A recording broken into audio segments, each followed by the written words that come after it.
Tonight is a very important night because, as we know, it's been 40 years since the infamous Roe v. Wade decision removed legal protection for those who are unborn, the youngest members of our society, those who still remain in the womb of their mother.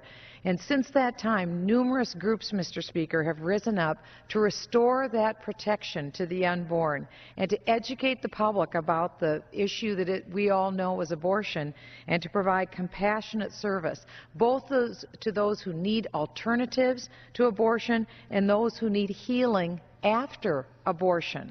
And I stand here today with my colleagues in the United States Congress to honor one extremely important institution known as Priests for Life as they celebrate 20 years of advocacy and service to the unborn. As many of people across America know, Priests for Life is led by Father Frank Pavone.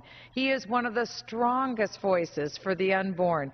Father Frank has been throughout the world as well as for children in America, and he stands strong because, as we know, contrary to what its name might suggest, Priests for Life isn't just for priests, and it's not just for Catholics.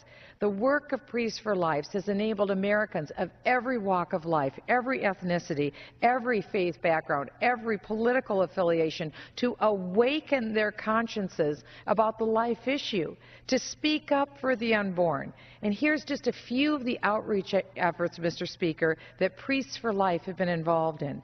Every year, Priests for Life holds nearly 1,000 retreats across America for men and women who have lost a child to abortion. Priests for Life also runs the very important Silent No More awareness campaign to mobilize men and women who have lost a child to abortion, but who've gone on to experience healing through God, now want to share their testimony. One of the full-time members of Priests for Life is a very important voice in the United States, Dr. Alveda King. I was just with her this last weekend. Americans know her as the niece of Dr. Martin Luther King, Jr., and Alveda heads up the effort to reach the black community with the truth of abortion and how it disproportionately impacts unborn black children in the United States.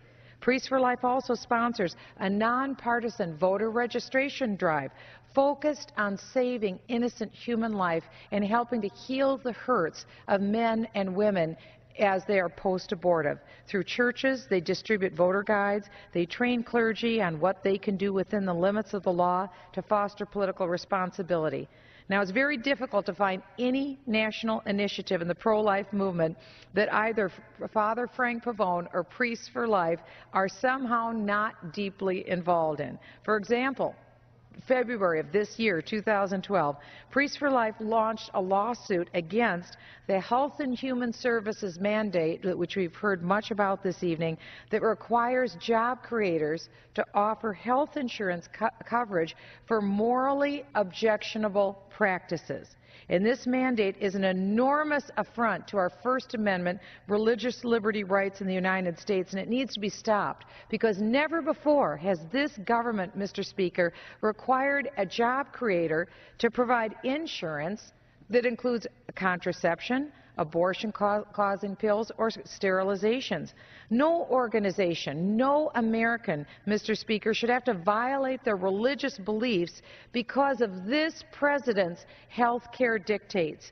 I'm a mom to 28 kids, 5 natural-born children, 23 foster children. I believe with every fiber in my being that every child matters and that we should have a right to life for every American, because every life is precious, every life is sacred, and every life is made in the image and likeness of a holy God. Every life matters, and I'm extremely proud to be a part of the pro-life movement and to have been affiliated with Priests for Life and Father Frank Pavone. That's truly a voice for the voiceless. As we take note of this important 20th anniversary of one of the leading pro-life organizations in our nation, I wish to thank this evening Priests for Life for everything they continue to do to protect and defend the sanctity of every human life.